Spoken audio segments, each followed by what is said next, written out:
Posibleng makulong ng hanggang 3 taon ang mga deactivated voter na magpaparehistro bilang bagong botante. Ito ang babala ni Commission on Elections Chairman Attorney George Garcia sa publiko sa panayam ng radyo natin at DZRH.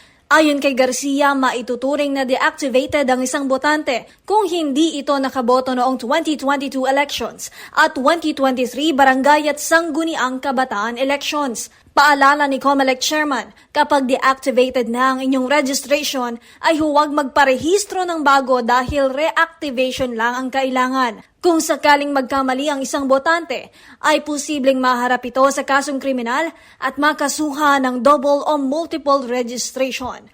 Pagka puro yan ina-approve ng Election Registration Board ng bawat munisipyo o syudad, at nakita po namin, tatanggalin po namin ang latest na registration at yung pa rin unang registration ang mananaig. Kaya lang, pwede po silang makasuhan ng double or multiple registration.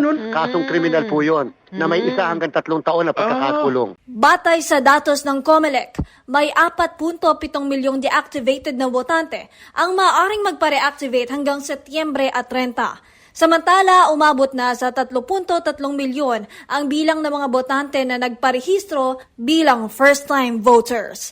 Para sa MBC TV Network News, ito si Aliyah Ecatlo. Sama-sama tayo, Pilipino.